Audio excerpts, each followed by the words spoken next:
Assalamualaikum warahmatullahi wabarakatuh. Perkenalkan, nama saya Indah Lestari, NIM 22110018, Prodi S1 Farmasi semester 6A. Baiklah, di sini saya akan menjelaskan tentang materi menyusun kode etik apoteker berbasis teori konstitusi Nusantara. Apoteker sebagai tenaga kesehatan profesional memegang peranan penting dalam menjamin mutu, keamanan, dan efektivitas sediaan farmasi. Tidak hanya bekerja dalam aspek teknis, apoteker juga wajib memberikan pelayanan informasi obat yang benar dan akurat kepada masyarakat.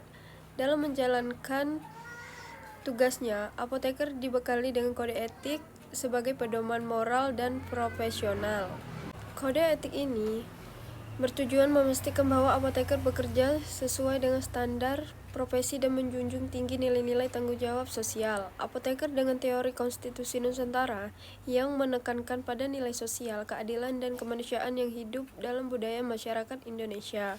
Hasil sintesis data menunjukkan adanya keterkaitan kuat antara nilai-nilai etika profesi apoteker dengan konsep legalitas konsensus dalam teori konstitusi Nusantara.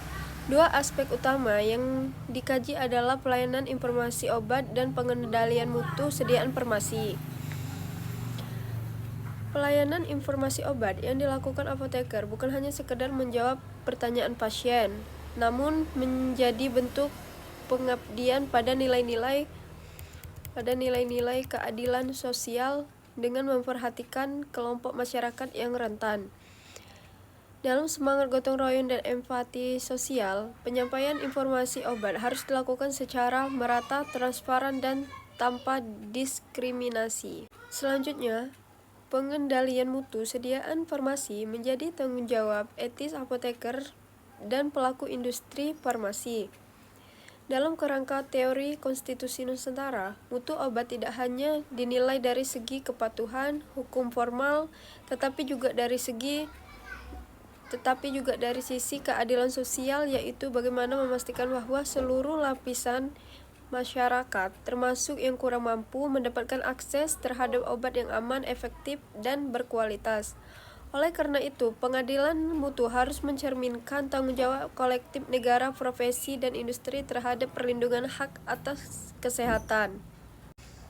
Kajian ini menyimpulkan bahwa kode etik apoteker selaras dengan teori konstitusi Nusantara. Kode etik tidak hanya menjadi pedoman perilaku profesional, tetapi juga menanamkan semangat kemanusiaan, keadilan, dan tanggung jawab sosial.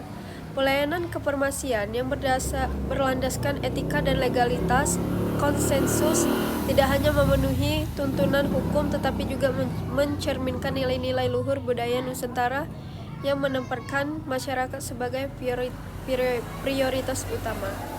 Baiklah, sekian materi dari saya. Saya akhiri. Wassalamualaikum warahmatullahi wabarakatuh.